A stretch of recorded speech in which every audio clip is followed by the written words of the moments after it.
Did you listen to the last episode, by the way? I haven't yet. No. Well, some asshole muted the audio in the intro, so there's like 2 minutes of quiet. Oh. So we're not going to do that this time. Oh dear.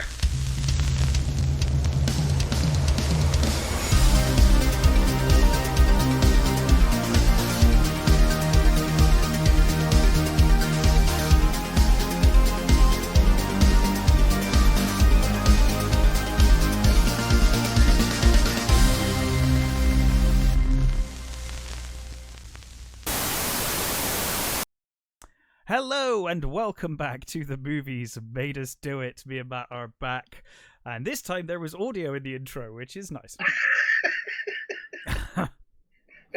How are you? I'm pretty good, sir. How are you? I'm all right. Yeah, doing good. I'm looking forward to discussing Batman: Mask of the Phantasm. I think this is going to be a short episode, isn't it? Because it's not a very long movie. It's not a very long movie, but I don't know. I mean, having said that, I've got quite a bit to talk about as we go through this, because in my opinion, this is by far the best Batman origin story we've had on film. Yeah, maybe the best Batman movie we've had on film. I mean, it's fucking brilliant. I honestly think you can make that case quite easily. I mean, like there is that kind of there's that kind of nostalgic bias that I have when it comes to 1989 being my favorite Batman movie, because I'm like, that's the one, right? Yeah, and I think mine's Returns, but for the exact same reasons, and I think but then I'm watching this and I'm reminded of how good this movie was. And certainly is a Batman origin story. I really don't think you can go wrong here. This is superb. No.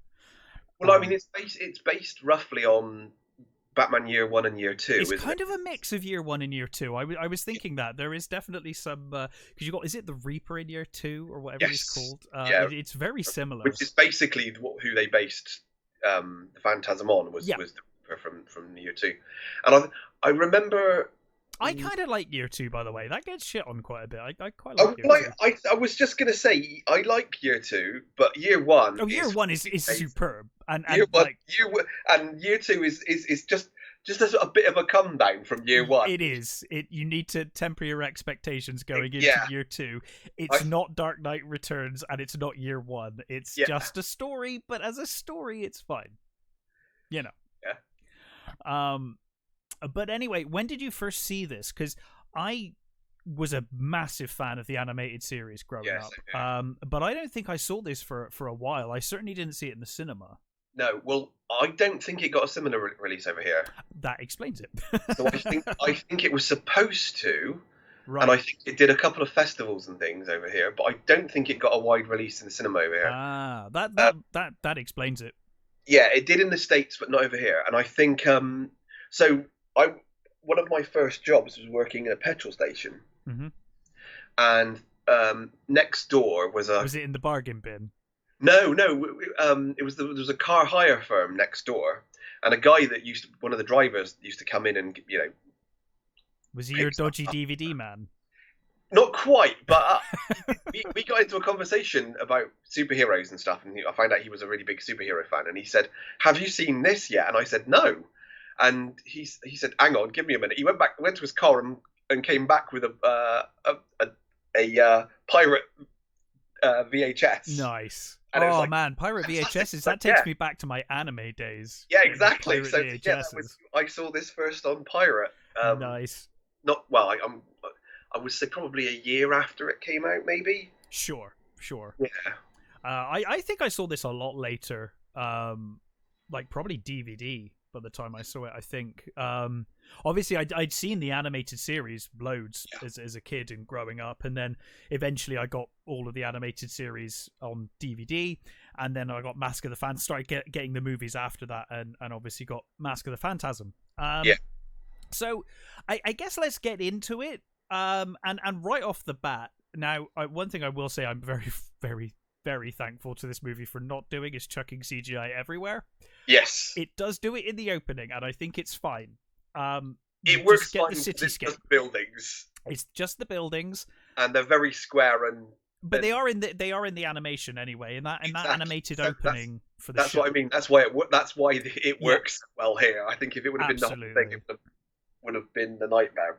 But the thing that really stands out is the score. Yeah. Holy crap. They were like, okay, we already had a great score for the animated show. Yeah. Let's get a whole goddamn orchestra and opera into to what cover it. It's like, oh what my can god. we do to give this a real kick in this kidneys? Yeah. And they ramp it right up at the beginning Oh, of it's this. awesome. And Chills. coupled with the I love the way, even the way you come through the glass of that, the roof of the building, and Yep.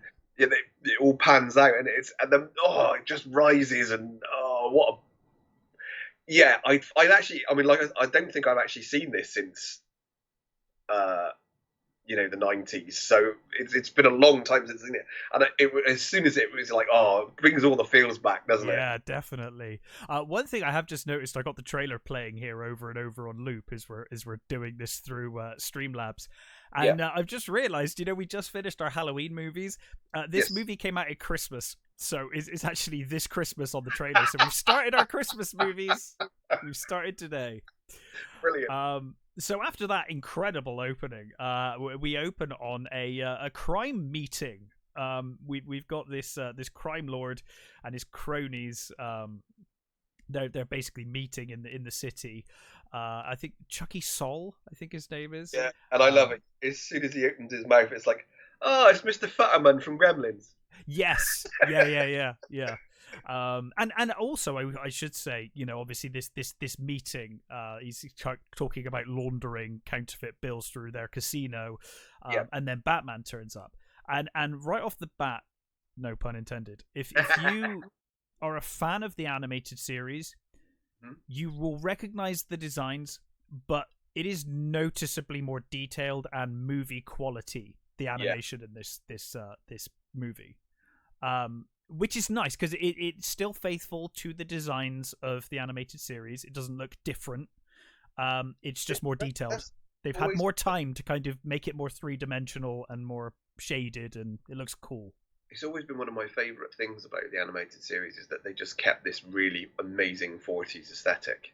Yeah, it's the 40s aesthetic, and then they painted on black, didn't they? They started with black and then painted on top with the light stuff, so you've got that constant darkness that suits Gotham so well. And I mean, it's always got this sort of amazing retro feel, but it's also got modern technology everywhere. So we discussed this last week, didn't we? We were talking about something, and I mentioned Batman the Animated Series as being one of those shows where it's out of time. You've got like a mix of time, which I always thought was like, it gets kind of comical later because, of course, as the Justice League starts and Superman's got his own show, it's all connected in this universe, and then it's weird because like it's only in Gotham where they do this. The 40s were really fucking popular. You go outside the Gotham, nowhere else. Yeah, you go outside the Gotham city limits, and no one drives these cars. Only in Gotham. Metropolis seems to be perpetually stuck in the 70s or 80s, I think. So they've at least got that far. Yeah, or that like 60s view of the future. But yeah, so here, like you said, it is that 40s aesthetic, and it's beautiful. Even down to there's a scene later where Bruce gets the drink thrown in his face, and surrounded by all those women, and I mean they're just 40s actresses. You've got like the blonde who's like Veronica Lake. You've got the fucking terrifying girl with black eyes. Yeah. What the fuck? I made a note of that. We'll get to it in a bit. But I was weird, like, what the hell? It's because no one even mentions it. It's just a weird thing. But it's like, why has she got black eyes? But anyway, not like black eyes as in she's been punched. I mean, literally, her eyes are black. She's like a Vorlon enhanced psychic from Babylon 5. Lita levels of black eye. Yeah. Anyway, so Batman, obviously does what he does. He interrupts and he takes down some of Sol's followers, but Sol manages to escape, and he escapes into the garage. And I love to get that bit with the. There's a guy under they're shooting at Batman, and he flips the table onto one of. And as Sol escapes, and as the Batman's walking towards Sol, there's the guy underneath the table reaching for the gun, and Batman just just slams his foot down on the table, just puts the dude out. Awesome. I mean, instantly off the bat, we're like shown, Batman's a badass. If you've never watched the animated show, it's like here he's absolutely capable of taking down all these people, multiple people. One thing I always liked about the show as well, and is followed up here, is that he is human. He is a guy. He takes punches. He gets hit. He gets knocked down. He gets back up. Always like that, because it would be so easy just to make him, basically Superman, but Batman never gets hit. He's always perfect, and it's nice to see he does get punched and hit. But anyway, Chucky has escaped into the multi-story car park, but he meets the Phantasm. Comes out of the smoke and says, "Your angel of death awaits." And voiced Stacy Keach. Yes, which is nice because Stacy Keach also voices a different character in the movie, and it's a nice throw off. Nice throw off the scent. I'm not convinced I ever bought that it was who it's supposed to be, but sure, why not? I knew it was. I'd guessed who it was by the end, but I'm not entirely sure it made sense. I just knew that that's clearly what they were doing. But I'm not. Well, we'll get to it because the more I think about it, the more I'm like, okay, fine. But anyway, I don't know why we're keeping this a secret. I assume you've already seen this movie. We'll get to it when we get to that point in the movie anyway. So the Phantasm anyway. I think Sol's pretty sensible. Sol's like, I'm gonna run you over. Yeah, well, like, first sod this. Bat, doesn't he? I think he thinks it's Batman because everyone in this movie thinks it's Batman. Yeah. Yeah. So yes, he thinks it's Batman, and then he realizes. I tell you, the only thing that I think is weird on the Phantasm costume, is that arm that looks like an old can opener. It is a little odd. It does kind of remind me a lot of the Reaper or whatever he's called from Year 2, because he had a very similar arm thing, if I remember rightly. I can't remember. I literally have Year 2 down there, but it's just out of reach, and I don't want to move away from the microphone. Did he have like a spiked ball or something? Oh, he did. Yeah, he did have a spiked ball. Do you know what? I'm going to look up the artwork right now. He had something on his arm, and it does kind of remind me a lot of that when I look at the Phantasm. And I think the original design for the Phantasm didn't have that arm, but I think somebody wanted it, so that it was it would have looked so much better if they hadn't done that arm. Yeah. Oh no, he's got a scythe. Yeah, he's got a proper scythe, spiked ball scythe. Oh no, it looks way cooler than the fucking Phantasm's thing. If the Phantasm was walking around with this, it would look awesome. What they've done actually is a child-friendlier version of the Reaper's blades. They've given it the blunt kindergarten version. They basically have. So I see what they did. I think originally they probably were going to just use the Reaper, and then they were like, you can't have this bloody bladed thing. So they changed it to the Phantasm, and they made the blade a lot shorter. I suppose it would also be slightly more difficult to think it was Batman if he's walking around with a massive scythe. Yeah. But anyway, so Sol obviously realizes he's not Batman, and he tries to run him over. But of course, what he does actually hit the Phantasm over, and he comes back for another try.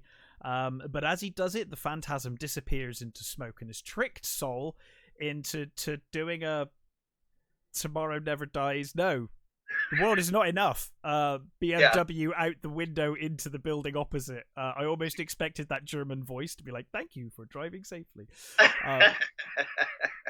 So Sol is dead. And another thing here, it's a cartoon. It's for kids, but they're not.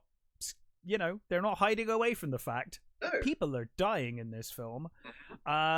So you don't see a body or anything, but he is dead. They make it pretty clear that he isn't getting out of that car. No, and in fact, it's cemented because the next day, we see people below look up and they see Batman, don't they? And they think, it's Batman did it. Batman did it. So the next day, we have Arthur Reeves, the councilman. Well, Batman does pick up a sample of the glass. Yeah, Batman is a bloody detective in the first 10 minutes of the movie as well. I mean, what is this? They're doing everything right. Yeah. It's almost like they know the source material. Yeah. So yeah, he does. Yeah, he takes some of the glass and he does inspect it, doesn't he? With well, Alfred's there, but I think we get to that after this next bit because we cut to Arthur Reeves, the councilman. He's given a press conference about Batman being an asshole now because he's killed someone. And he basically wants to hunt Batman down and stop vigilante justice. And I love immediately we get Commissioner Gordon, James Gordon is like, I know Batman. He didn't do it. Yeah. You can count me out of this. But of course, Bullock's there, and Bullock's like, I'll do it. I will happily bring in the Batman. Yeah, I've always had a soft spot for Bullock. Oh, me too. The episodes when Batman helps Bullock are the best episodes because he's so begrudgingly like, oh, fuck's sake. Yeah, he really hates him. He hates him. He really appreciates the help from time to time. Yeah, definitely. Because there is an episode when Bullock's found guilty of something, isn't it? And Batman manages to solve it for him. But he's great. He's great. And I love Reeves is played by Hart Brockner, who was Ellis in Die Hard. Oh, okay, yeah. So it's like, he's playing another asshole. Yeah, well, you know, he does it so well. Well, I'd also forgotten, because we did Die Hard a while back. Well, probably Christmas. Yeah, yes, it probably was, yes. I'd forgotten that he was the boyfriend in the Supergirl movie. Oh, dude, I think I've deleted Supergirl from my mind. There is so little of that film that I remember now. I remember it is cracktastic. There is so much that I love in that movie. I love... Right. Peter O'Toole being Mr. Drunk wearing a cardigan, who's supposed to be Kryptonian. I love Faye Dunaway's witch. She's massively chewing the scenery over the top. Yeah. And completely, batshit. There is so much. She's turned up from like Beastmaster or something. She's like, you're in the wrong movie. She's from an entirely different universe. She's not really in the DC universe. Or at least she's from like an entirely different superheroes movie. Mm-hmm. I love what's her name? Slater, isn't it? It's what is her name? I don't know. Oh, that's gonna annoy me. Hang on. I remember so little of that movie, honestly. Like in my mind, I just remember some of the more cracktastic parts of that film, and that's about it. Helen Slater. Mm-hmm. I thought Helen Slater was lovely and charming and really like sweet as that version of Supergirl. Sure. And then you watch the movie and it's like, oh, what is this? This is such a terrible movie. It's awful. Yeah. It's really bad. But there's so many things that I like in it. Well, that's fair. It's just one of those stupid movies. I'm not even sure I could watch it now. But I was just going to say we should review it, but I really don't think we should. No, I think we should just leave it alone. So anyway, Batman, of course, stood outside the window, hidden away, so he's heard this whole conversation. That he knows the police are after him, and he knows that, they're going to be blaming him. So back in the Batcave, we get Alfred and Bruce discussing, what's going on. And then Batman's... I love because you get it's like a press thing, isn't it? He's telling the... Yes, he's watching the press conferences from the Batcave, isn't he? And Alfred turns the TV off and was it Arthur says something about him being insane or something, and Alfred says, "You are the very model of sanity, sir." Oh, by the way, you're exploding smoke bombs. Put your exploding gas bombs away. I love Alfred is hilarious in this movie. I love the bit later when Bruce is like, "You think you know me so well, don't you?" And he's like, "I bloody should do. I raised you since you were in diapers." And is it? I'm gonna probably mess his name up here. Ephraim Zimbalist Jr. What an amazing Alfred! He's still probably the best Alfred. Tremendous. Such an amazing. I can't help but think of Michael Gough. Yes. And in reality, Michael Gough was even in 1989. Michael Gough was way too old to be use as Alfred, but he was so good as Alfred. But this version of Alfred, you kind of buy that he's still probably young enough. He could probably put up a bit of a fight. He's probably got some skills. I didn't ever buy that Alfred Michael Go's Alfred had any skills in anything other than being a butler. You know, Yeah. whereas like, you know, Michael Caine's Alfred, you're like, yeah, okay, I could believe he once Yeah, was I probably think a tough dude, and Michael here Caine's you always think, had a- yeah, you know, Michael Caine's always had a slight air of a bruiser, hasn't he? So for he's sure. you I mean, know I guess his movie history kind of helps. with exactly. that. Yeah, that kind of helps. But yeah, so they're watching the press conference, and as I said, Batman is actually being a goddamn detective for once, as he's analyzing the glass. And he's found this chemical on from the glass on Sol's car. So we then see, I think we then see the councilman in his office talking to a woman on the phone. Yep. She is flying into town after being gone for 10 years. She's coming to settle some old finances, and we'll find out who she is very soon. Yeah. We're at like a party, aren't we? Yes, at Wayne Manor, I believe. Yeah. And Bruce, you know, he's just. I think he confronts Arthur, doesn't he, about his Batman. He's surrounded by girls, isn't he? Oh, this is the girl with the black eyes. Yes. Yes, he's surrounded by girls. You got the Veronica Lake girl and the oh no, I'm going to forget the other actresses' names. You've got the 40s movie star girls. Yes. And then one comes in, and apparently that girl is from an episode. Which girl? The girl that throws the drink over him. That would make sense. Apparently she's from an episode. I don't remember which. I don't remember which, but yeah, that makes sense. Episode, so there's a reason why she chucks a drink over him. Weirdly, by the way, girl with the black eyes. Don't want to keep going on about her too much, but they do later. I think it was Batman and Robin rather than Batman the animated series. They do. The Joker's eyes go all black at some point like that. It's a weird stylistic choice they make at some point later on in the series. But for here, it's just oddly one woman has black eyes. Well, I think I know she's supposed to be East Asian, isn't she? Yes. I don't know whether that's. It's a bit odd, though, isn't it? Anything to do with it? I mean, other than just she's got very dark eyes. I don't know. Yeah, it's a strange choice. It looks like a mistake more than anything, but it's obviously purposeful, I assume. But anyway, at the party, Bruce. I think once he gets the drink. Yes, Arthur comes up to him, doesn't he? You know, he reminds him of Antonia. Andrea, sorry. Yeah, yes. Yeah. Well, it's really nice introduction because, of course, Bruce kind of wants to confront Arthur about Batman, and his kind of stance on taking down the vigilante.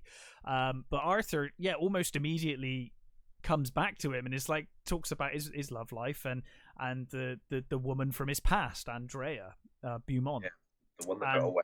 The one that got away. It's a nice segue, and it's a nice, it's a nice. From this point on, we start getting flashbacks, and these flashbacks are fantastic. And do you know what one of the best things about this movie is? Go on. You get no flashback to his parents' death. No, we never see his parents' death. We just see his parents' grave. And Bruce? I think Bruce leaves his own party, and he confronts the portrait of his parents. Yeah. And this is great. A very bare room, straight. It is a very bare room, apart from the portrait of his parents. And we really get the sense in this movie, more than probably any other Batman movie, we really get to see how fucked up Bruce Wayne is in the head. He is not right in the head. We see this flashback as he's remembering back to meeting Andrea at the graveyard. So he was at the graveyard visiting his parents' grave. And while he was there, he hears someone talking, and he's like, "Hey, are you talking to me?" And she's like, "No, I'm visiting my fucking dead mother. Go away." And then she's like, "Oh, that was Bruce Wayne." And then he comes back and he's like, "I heard my name. Were you talking?" And it's like, leave her alone, Bruce. She's grieving daughter. You weirdo. Creepy lech. Go away. But anyway, it works. She obviously knows who he is. Bruce Wayne. He's pretty well known. I love it. She says that. She says to him, "Hey, you've got all that money, but why is it you always look like you want to throw yourself off a cliff?" Yeah. And of course, he starts kind of flirting with her as they walk towards her car. She gets in the car. On the way, he mentions that he made a vow to his parents when they died, and as she's about to drive away, she asks him, "Have you kept that vow?" And he smiles, and he's like, "So far." Yeah. Bruce has not been happy since his parents' death. He is mourned, and well, not even. I don't think he's even gone through the grieving period. He's just focused intently on their death and justice and everything else.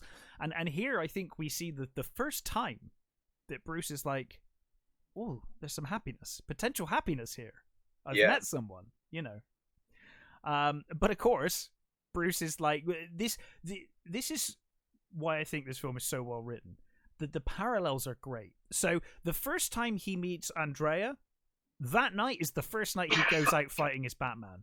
So you've instantly got this choice. Well, not as Batman, not. Well, as first going out crime fighting, right? So he's got got two choices. He's got two paths he can go down. One is with Andrea, and the other is as Batman. So the first night he's going out crime fighting is the same night or the night just after he's met Andrea.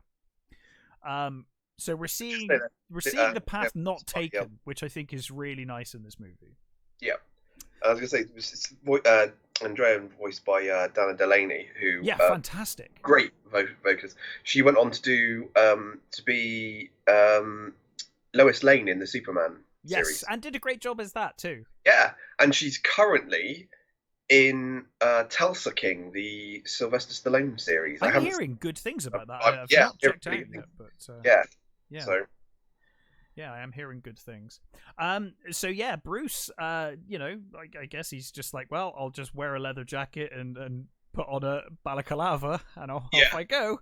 And he goes out to fight crime. And there's a group of thieves that are holding. I think they've tied up a policeman or a guard. Yeah, I guess it's a guard. Yeah. And Bruce takes them out. He's good. Yeah. But the problem is they're not scared of him. When they see him, they're like, what are you going to do about it? You're just a dude. Yeah, in a balaclava. So, and also, I've got a shotgun. Yeah. Also, I am heavily armed. Of course, Bruce takes them down. But the next morning, we see he's got a lot of wounds. He's like bandaging his wounds and injured. We do get that one of them escapes, and you get that really cool chase. Yes. Town when he's on the truck. Yeah. Which is really good. It is, and again, that kind of mirrors what he would end up doing with Batman as Batman later. Yeah. I always remember that great episode of the animated series when there's an invisible car. I don't know if you remember that one.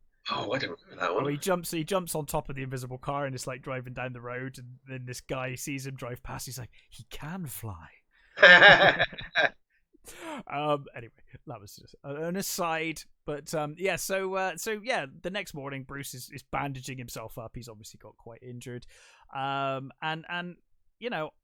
Alfred's like, Alfred, you can tell Alfred's a bit alarmed, and he's like, I can't talk you out of this, can I? He's like, no, this is what I'm gonna do. But Bruce is crushed because they weren't scared of him. Yeah. It wasn't enough.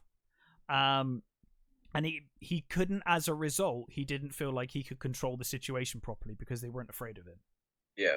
But of Which course, in itself is that when you think about it's like most superheroes who sort of like fight crime and things, you think, he goes in, they fight the bad guys, and then that's it. It's like, how do you get to the point where I want them to be fucking scared of me. I want them to be really frightened. Yeah. But again, the great writing of this show, Andrea turns up. He's in the garden doing his kung fu.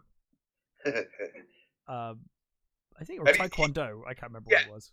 There was jujitsu. Jujitsu, was it? I can't remember. Yeah, and he's a little bit sarky with her when he's like, "It takes years of practice."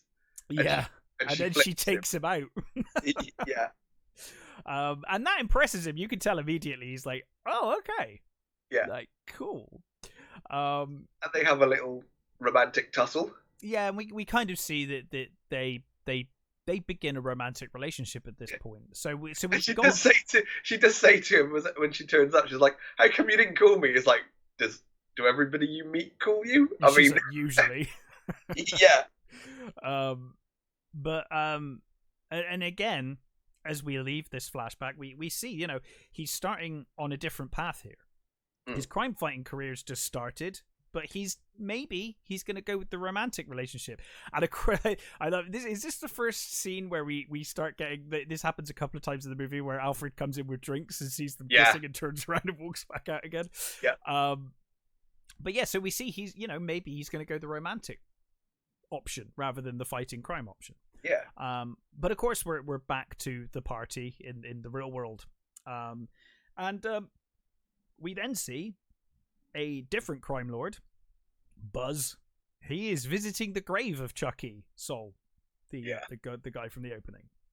And of course he hears your angel of death awaits again, you know. And the phantasm has come for Buzz. And his henchmen, useless henchmen, are just kind of waiting down. They're at the car, aren't They're they? just waiting by the car. They don't pay any attention to this. They're talking about they're saying, "Oh, the bat got him." It got Chucky, yeah, because of course now they're like, oh god, you know, the Batman kills now. Holy shit! People. Yeah. Although I thought about this and I was like, you know, guys, at this stage, Chucky kind of killed himself. He drove out of a fucking multi-story car park. Like, I mean, like, I guess Batman might have been chasing him, but Batman didn't kill him. No. He kind of deleted himself. You know, like, like now this one is definitely a murder, right? Yeah. So he the I love Buzz picks up quite possibly the heftiest looking pick I've ever seen. Yeah. Which is cool. It's like because he trips over the wheelbarrow full of dirt and stuff. Picks up the pickaxe, but of course it gets broken by the Phantasm's little bladey thing. Yes, his mini blade, his cute little blades. His cute little blade. Yes, and of course he tricks Buzz into falling into an open grave, which presumably the Phantasm dug. Like, this is like proper. The Phantasm is properly vengeful. He's like, I'm gonna dig your fucking grave, motherfucker, and then wait for you to come visit. The weird thing is I don't think so, because there's a massive angel over it, isn't there? So was it just a convenience that some very rich person... It's very convenient. Yeah, maybe it was just a very convenient, happy coincidence that there was an open grave at night. With an exceptionally heavy angel. So of course he tricks him into falling into the grave. Buzz can't get out, and it seems like the Phantasm leaves him, and he's like, oh my god, thank god. But of course, you know what's going to happen. The angel starts moving, and of course the Phantasm pushes the stone angel down onto him, killing him. The bodyguards hear the cry, and then they see what they think is Batman disappearing from the scene, as they run to their boss, and they're horrified at what they see. Obviously we don't see it, but you can tell from the look on their faces, it ain't pretty. Yeah.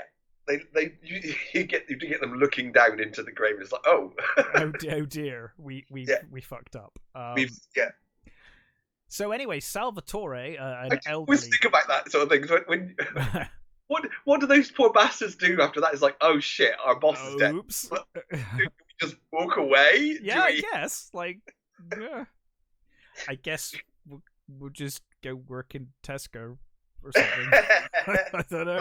What do you do? Other crime bosses in Gotham. I wouldn't hire them. I'd be like, well, then what happened to your last crime boss? Oh, we were just chatting and he died. Like, oh, yeah, I'm good, thanks. But anyway, speaking of crime bosses, Salvatore, an elderly crime boss. You know, he's got like breathing problems or whatever. He's reading the obituaries, and he reads about Buzz, and of course he already knows about Chucky Sol. So he's like, the Batman is killing people now. This isn't good. And obviously he's kind of terrified by this news, because obviously there is something linking these people together. Yeah.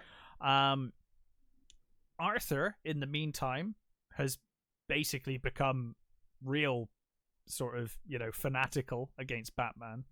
Yep. In fact, I think this might be the scene where we get the Batman waiting outside while the commissioner refuses to participate. I think it might be this bit, actually, rather than earlier. I think earlier was just a press conference, and now we get we need to kill the Batman or like take him down.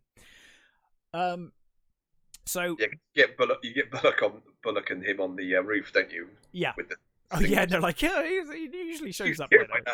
Right? Yeah, he's the world's greatest detective. You idiot. Yeah. So Batman fucks up. He is collecting evidence from from Buzz's murder scene, but comes across his parents' grave, and he takes a moment. There at the graveside. But Andrea, who he doesn't know was back in town, is back in town visiting her mother's grave, and she sees Batman, who is kind of shocked to see her but runs away. And of course she looks and she realizes whose grave it is, and she automatically is like, "Oh, Batman's Bruce Wayne." Okay. Yeah. Well, that's that mystery solved. No messing around. It's just literally. Well, I mean, you could say the silhouette is. It's pretty similar. Probably, but I mean, the look on his face as well. I mean, even if you can only see the jaw, if it's someone you dated for a long time, and he's just stood there wearing a fucking mask, you're like, yeah, pretty sure it's you. Like you'd have thought so, yeah. You'd have thought so. But anyway, it's enough with the grave and everything. She puts two and two together. Of course, she has seen Bruce stood there in that exact spot where Batman stood, so same height, same. It works. Well, it completely mirrors the earlier scene, doesn't it? Yes, absolutely. So Andrea then later is having dinner with the councilman. But she's a bit distracted, obviously, because she's like, oh my god, I know who Batman is. Meanwhile, Batman's across the street on a different building. Like creepy stalker. Creepy stalker Batman. Well, look, he's doing his job. But at the same time, now that it's her, it's creepy. I always thought it'd be really funny if she looked across and just saw him. It was like, really awkward. Oh, Batman over there. Batman's stalking me. And of course, we get another flashback. And I love this. This is my favorite flashback, by the way. Bruce takes Andrea to the World Fair, the Gotham World Fair. Yeah. And we get to see the prototype of the Batmobile and stuff. Yeah, it's cool, isn't it? Oh, it's such a good scene. Because she's like looking around and he's just immediately like, whoa. Yeah. Like, need. I could work with that. Yeah. And of course, Andrea invites Bruce to come meet her father. And he agrees. And he agrees with her and he's happy, but he's also really angry. And he says to Alfred, like, he's like, I didn't plan for this. Like, what we're doing. I was vengeance in the night, and now I'm love and stuff. It's awkward. And Alfred's over the moon. Alfred loves it. Yeah, Alfred's like, sir, please, this is clearly a healthier choice for you. Yeah. I mean, we get a scene. I can't remember. I think it's a little later where Bruce is like, "Look, I'll just donate money." He's to the cops. It's a beautiful scene. He's talking to his parents, saying, let me do something else. Let me, I never planned on this. Please, let donate money. I'll do anything. Just let me have this sort of thing. Yeah, it's beautiful. And I think one of the things that this movie does so well is I buy the love story between these two characters more than I buy in 100%. Any other Batman movie or superhero movie. I mean, that's probably not fair. I mean, I do buy like Pepper Potts and Tony Stark's kind of relationship as that goes on. Yeah, no, I was just talking about the Batman movies. But certainly in Batman, oh my god, I think, certainly I don't. The chemistry between Pfeiffer and Keaton is really good, but it's a different good, but an entirely different sort of thing. Yeah. Yeah, I know. I agree. Actually. So anyway, Bruce and Andrea meet with Carl Beaumont, who is just finished talking to Arthur Reeves. Now, in this time frame, Arthur is working for Beaumont's legal department. Yeah. So things are starting to link together. Yeah. Yeah, the meeting's then interrupted by Valestra, who wants to speak with Carl. And Bruce and Andrea are both suspicious of Valestra. They're both like, "Oh, this is what's going on here." Yeah. But anyway, Bruce later is with Andrea when he spots this street merchant getting mobbed or robbed by a motorcycle gang. Yeah. And Andrea's like, "What the fuck are you doing?" Yeah. And one of them who looks suspiciously like Marlon Brando. Yes, yeah. From the Wild One. So he immediately runs after them. But of course, we get to see again this he cannot have it both ways, because while he's fighting them off, he gets distracted by Andrea. So he's starting to see like these two lives are incompatible. I can't fight crime and also be with Andrea. It's not going to work. Again, you get that really cool jump over the bike, punch the dude. Oh, we get the Akira fucking the Akira. That's exactly what I was going to say. It's like, it's Akira. It's Akira, except I think in Akira they do the kick, don't they? Whereas in this he punches. Yeah. But yeah, it is basically the Akira bit, which is awesome. Anytime you do it, I love it, and it's a nice homage. You know, it's fine. But anyway, yeah. So he realizes, this isn't going to work both ways. And later that night, of course, Bruce is like, well, need to design me costume. And he's working on some sketches. He's basically drawn the entire Batman outfit except for the ears. Yeah. So he's almost there. But he finds he can... The Phantom or something, isn't it? Yes, yeah. And he scratches it all out. He realizes he just can't get it working. This is when I think he confesses to his parents. And he goes to the gravesite and he says, "Look, I just can't do this anymore. I've got these feelings for her, and I don't know what to do." And it's a really sweet moment because Andrea turns up and she's just like, "You've told me now, and let's." Yeah, she said, "I think they've answered your question." Yeah, I think they've answered for you. Yeah. So they head home together happily. Bruce has made a choice. Meanwhile, in the present, this does jump around a bit. Apologies if I'm not explaining this terribly well. In the present, Batman is kind of he's kind of brought out of his memory because this helicopter passes over, I think, and wakes him up, and he heads home. Yeah. No, doesn't he head to her apartment? I think it might be a. Is that later because he dropped? I know Chucky drops her off. No, it's after. I think it's later. I think it's later. It's later in these notes, anyway. Right. I've just found it later on, so we'll cover it in the order that this is written in. If this is out of order, sorry, I'm using IMDb because I fucked up and I thought we were recording this on Wednesday, so I watched this on Tuesday, and my memory's terrible. So I'm doing the best I can. So yeah, the next day, Reeves is approached by Valestra again, and Reeves basically confirms that Batman is attacking their people, and this is Reeves has obviously been dodgy from the start, but this is our first kind of confirmation. Okay, he's not good. Meanwhile, using his detective skills and the amazing Bat computer, which as a kid I thought was awesome, like it's still kind of awesome now. I love that like wall of a computer.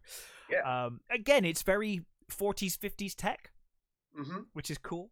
It's that kind of like if we built a supercomputer in the 40s, that's how it would probably look. It takes up the entire wall. It's almost like everyone's in the 40s and Batman's in the 60s in terms of his technology. He's like slightly ahead of everyone. He's just that bit more futuristic. Yeah. So Batman basically works out that the two dead men, Sol and Buzz, were partners in a dummy corporation set up 10 years ago, and there was a third person involved who is Sal Valestra. So Batman's basically like, I need to confront Valestra. And Alfred asks if Bruce is going to see Andrea when he's done. And he's like, this is when he kind of gets angry with Alfred. He's like, you think you know everything about me. And he's like, you're wrong. Yeah. And kind of storms off like a child in his Batmobile. Yeah, he really does.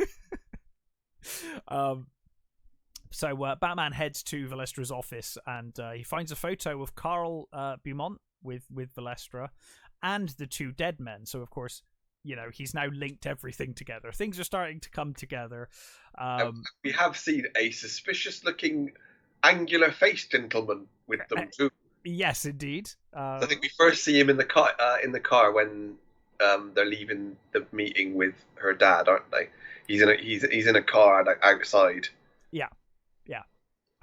And later on, he will do the Batman 1989 thing of drawing the lips on and stuff. Yeah. But anyway, we get another wonderful scene as we get another flashback, obviously seeing Carl. It flashes back to Bruce proposing to Andrea, and I love that as soon as she accepts and they're happy, the bats come out of the cave that was below them. Yeah. So they're basically on top of what is the Bat Cave. And the parents say no. Yeah, the parents have... yeah, basically, there's two lives. You've chosen one, the bats are leaving. Yeah. But of course, they're happy for all of 5 minutes because Andrea returns home to her father, and she sees that some people have arrived to speak with Carl, and she heads in. He drops her off, doesn't he? And of course, there's that. Yes. The angular gentleman who flicks his gentleman, at yes. the car and it's leaving. She goes in to tell her father the good news. And we then cut to Bruce exploring the cave. And he's kind of, I think he's like saying, doesn't he say something like, "Oh, it is another cave, Alfred"? So we like, there's bloody caves everywhere. It's a miracle this mansion stands anywhere. Yeah, I have always wondered about that. Just how stable those foundations are. Foundations are of Wayne Manor. But of course he's down there and he's happily exploring. But when he comes back, Alfred sadly gives him a package, and it's only been like, I don't know, it feels like it's only been like 30 minutes. But yeah. Andrea has returned Bruce's ring. I'm assuming a bit of time has passed here. Yeah, at least a day or so, I'd have thought. Yeah.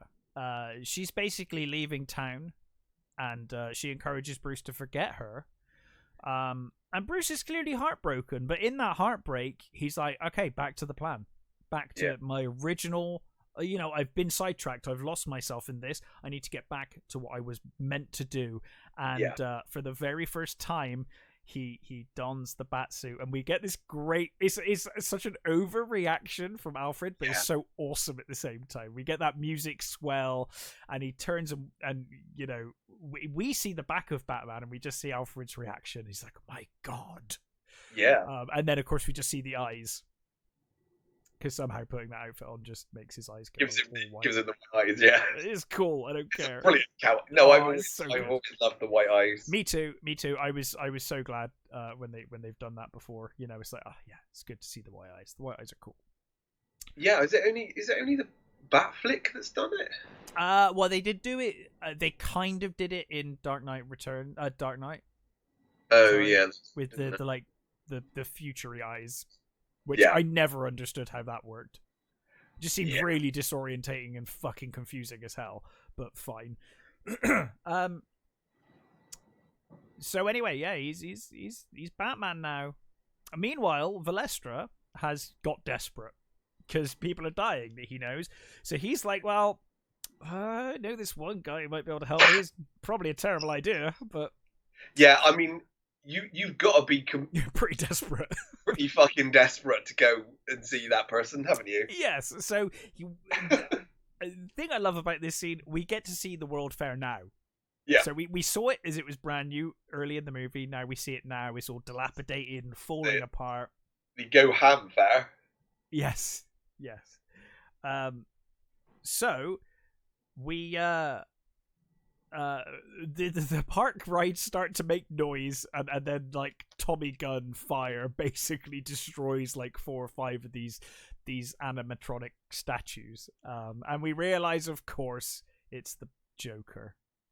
Yeah. And he greets him like he's like, "Ah, old friend," you know. And I think this is the only sort of time where you do sort of think, oh, did they really need the Joker? It kind of works, and I can see why they did it, because they were like, we need a major villain for this. And God, it would feel really weird making our first Batman movie without Mark Hamill. Yes, that is very true. You know, that is very true. And I think it works kind of well. It's well enough, I think, because also you're writing this for audiences that may have not watched the show. And I think it works really well. Like, if you've watched the show, there's a lot in this that you can look back on. Whereas if you've never watched the show, you can watch this as a movie, and it's a great introduction to all of it. That is very true. So I do agree. It's not necessary, but it's kind of fun. Yeah. And I'm still, it still does, there is still that little piece of me that goes, I still can't believe that's Mark Hamill. Yeah, I know. He's so good. Even after all these years. So good. And I mean, before this, I remember seeing him in the original Flash series. Yes. As well, because he was was it the Trickster? I think he was the Trickster, yeah. Yeah, I think and it was. He's kind of basically playing a similar character, isn't he? So it's a similar performance, anyway. Yeah, absolutely. So Valestra tells the Joker, he's like, Batman's killing off the members of the gang, our old gang. But Joker's like, I know Batman. Yeah, he is not killing people off. That's not. Well, no. First of all, he says maybe I finally. Oh yeah, he's really excited because he's like, maybe I broke him. Yeah, maybe this is it. I made him just as mad as I am. But of course, Valestra reminds him. He's like, well, if he's taking out members of the gang, you're on the list too, Joker. It's not just me. So finally, it's weird the way this is cut together, but Andrea ends her date with Arthur, which has been going on for, I don't know, like a fucking day. A lot has happened this evening. I guess Batman's got a bloody jet. I guess he can get around. Yeah. So she finds Batman in her room, and again, like creepy stalker. Pretty creepy. He's just stood in the corner in the dark. Yeah. But there's a great exchange between the two of them. Obviously, she knows who he is. He asks about the men in the photograph with her father. She won't tell him anything, and in fact, basically they end up having an argument over, because Batman mistakenly says, "Oh, you're being controlled by your parents still," and like Andrea's like, "Who the fuck do you think you're talking to?" Like, yeah, she says, I'm sorry, which one of us is controlled by his parents? Yeah, it's like, come on, Bruce. You walked into that one. Yeah, you didn't think that one, did you? Yeah. So they both kind of know that each other.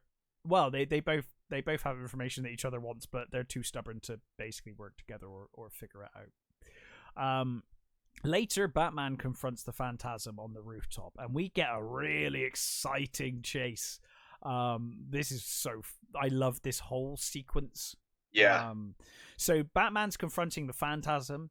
Helicopter turns up to confront Batman. The Phantasm immediately disappears. So of course then the helicopter's like, there he is. He's the killer. And we get this massive chase. Is Batman's hunted down on foot. Because of course he uses the jet to catch up with Andrea. But then he lands the jet, so the police get hold of the jet. So he's then on foot running away. I don't know. There's a guy. There's one of the SWAT guys. He's just banging on the canopy. Yeah, it's like, what are you doing, dude? What are you doing? So he basically, Batman gets hurt pretty bad, and he has to hide in a construction site.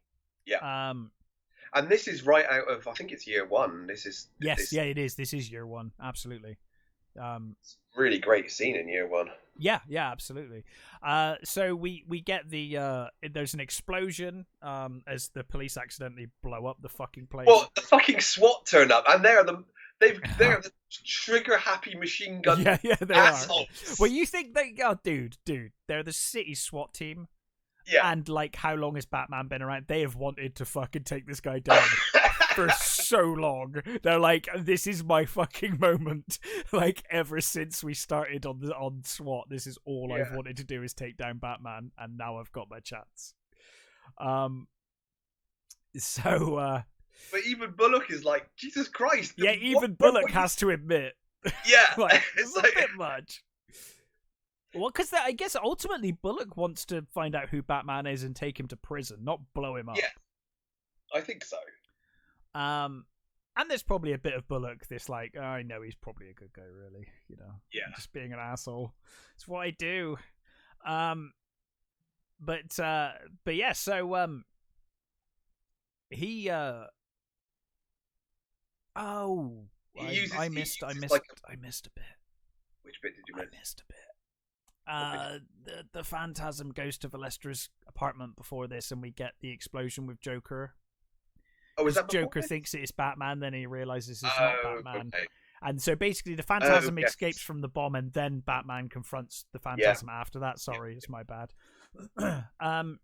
You know, if you listen to this show, you know. It's always out of order and messed up. This is how we do things.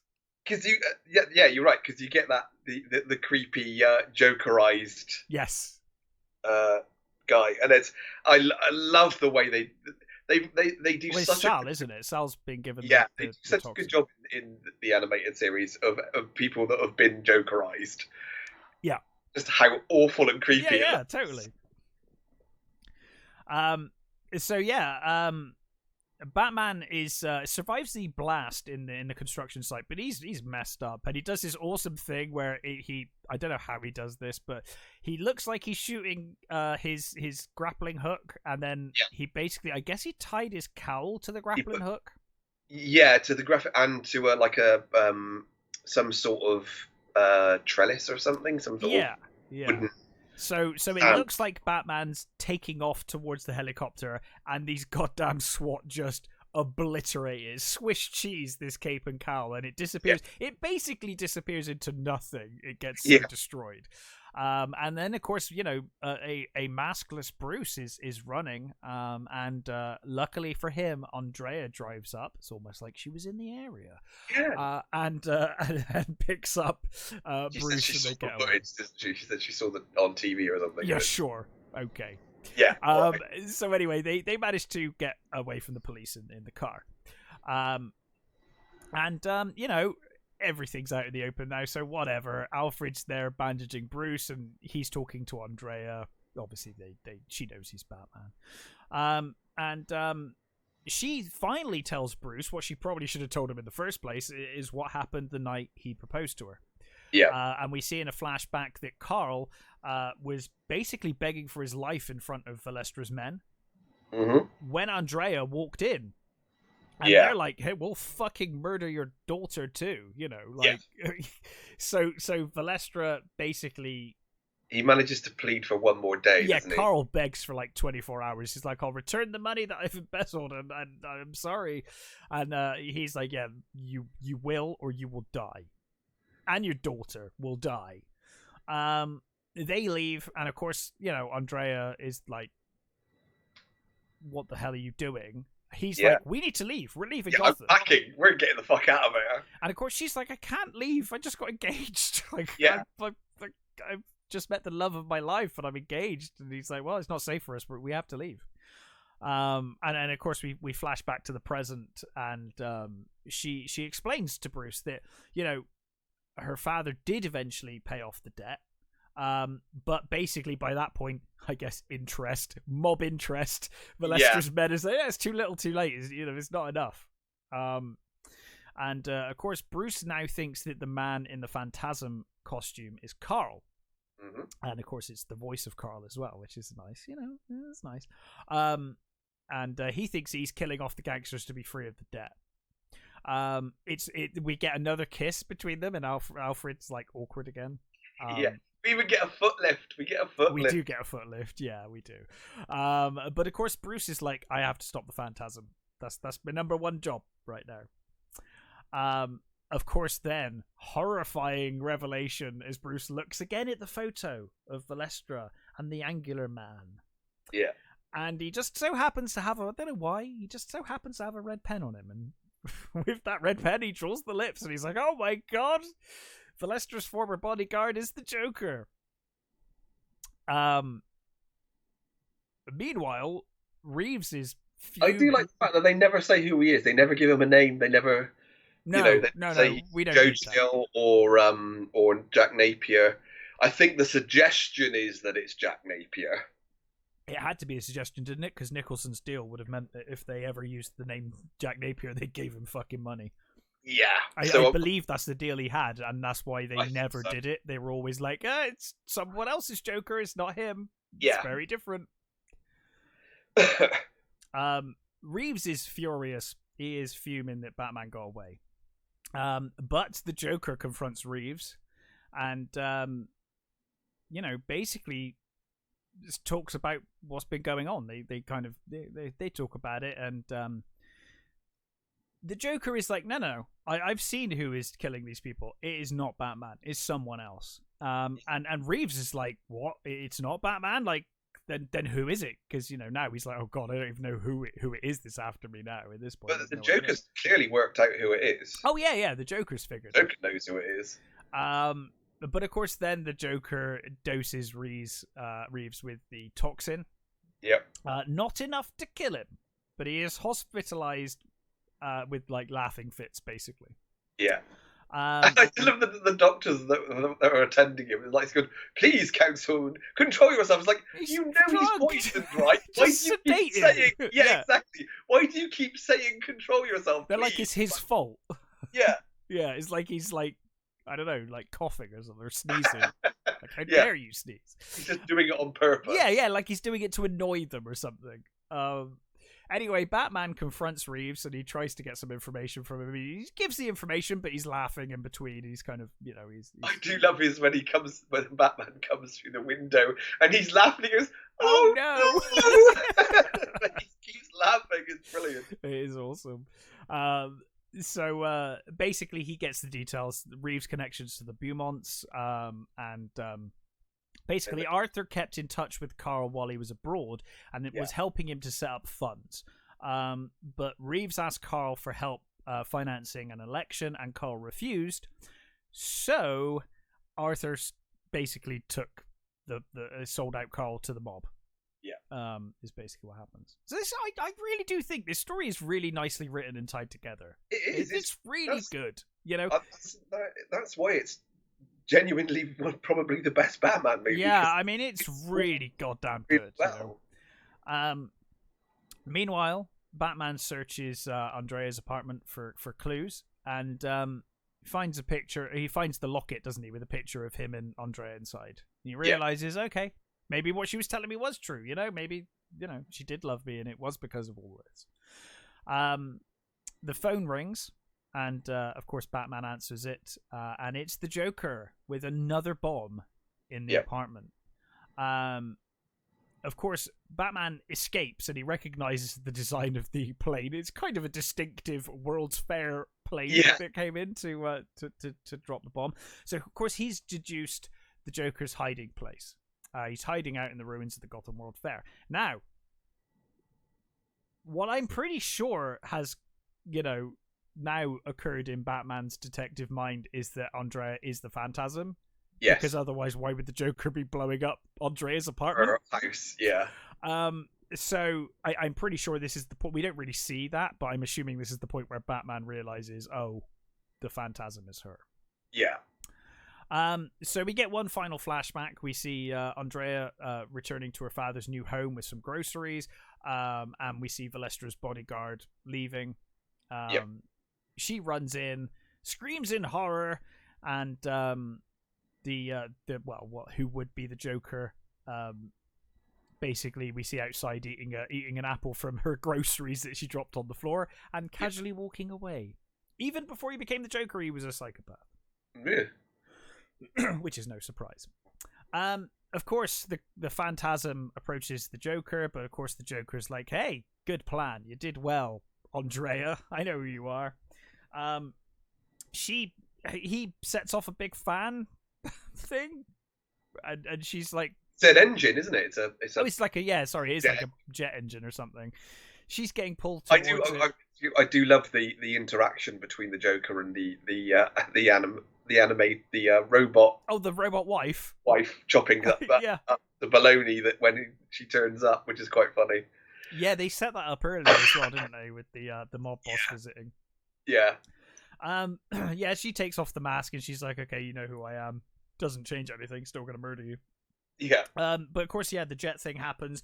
Batman arrives in the nick of time and sacrifices his bat bike to save her. He drives the bike into the engine, blowing it up.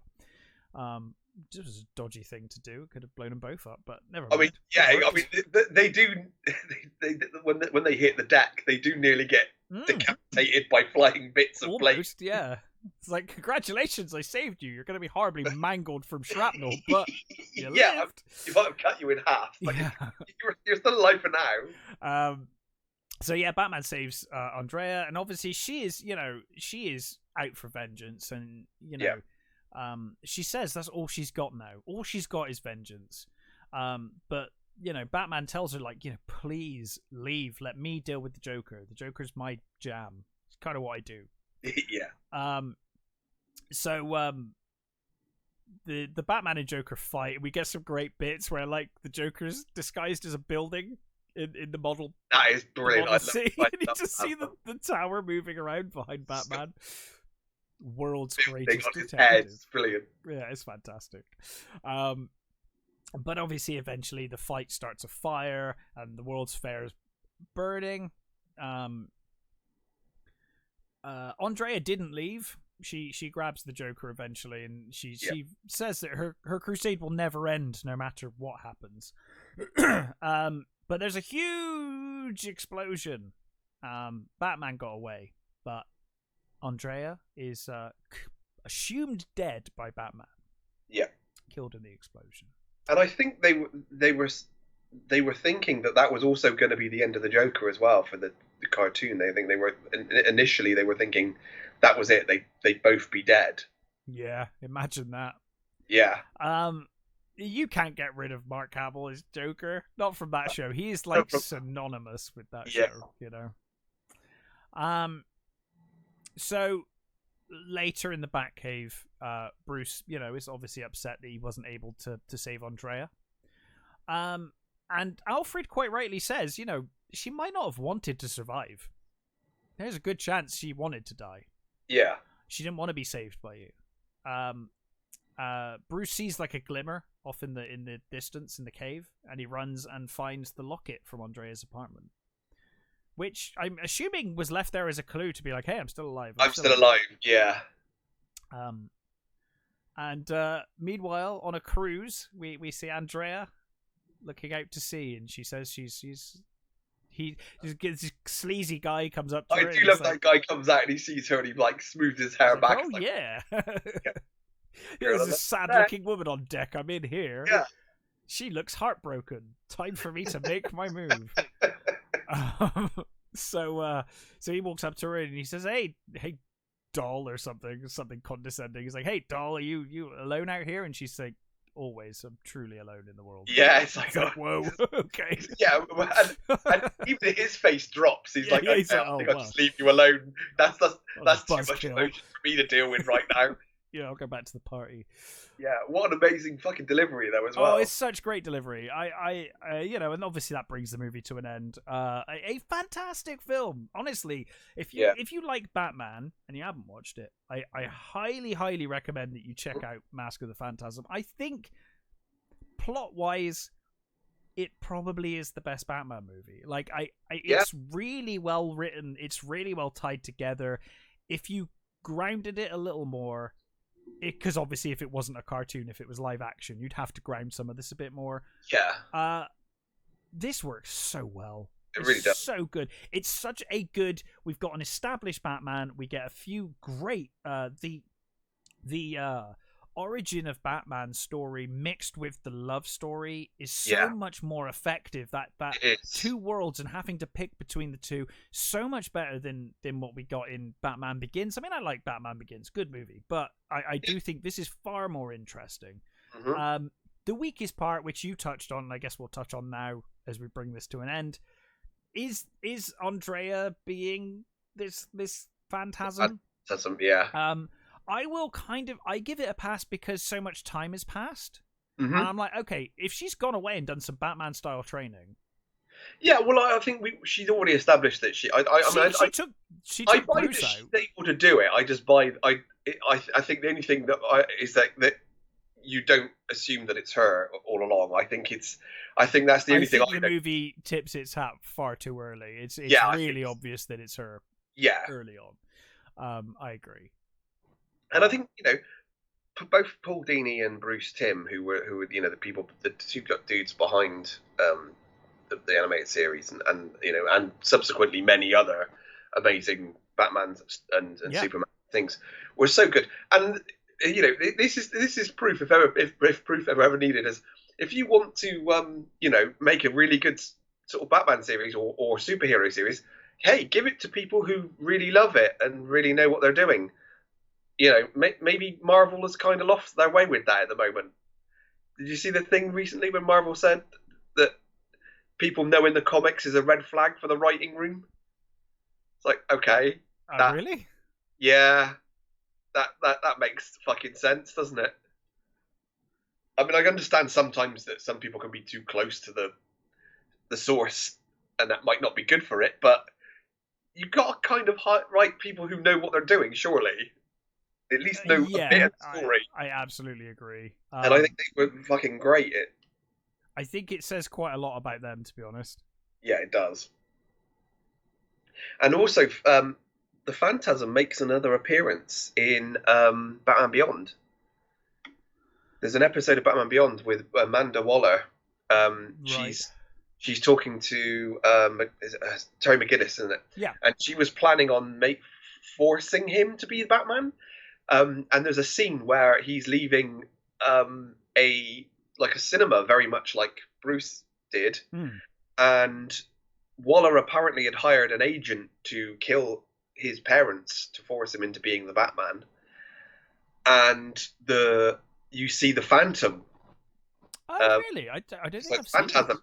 Yeah, I didn't know it. I certainly didn't remember from seeing the cartoons, but I saw the clip on YouTube, and then you see her, and it's she refuses to do it in the end. She walks away. She refuses to kill the parents, and you see her talking to Waller and saying, no, I wouldn't do it. And she pulls the mask off, and it's a much older Andrea. It's really cool. That's awesome. I've watched quite a bit of Batman of the Future or Batman Beyond, but I haven't seen that one. That's really cool. I'm pretty sure I've seen all of it, but I obviously just didn't remember that. Oh, cool. So I'll definitely check that out. Yeah, and again, the reason we watched this is for Kevin Conroy, and he's such an amazing. This is probably one of his best performances in an amazing selection of performances of the Batman. Yeah. Oh no, absolutely, I agree.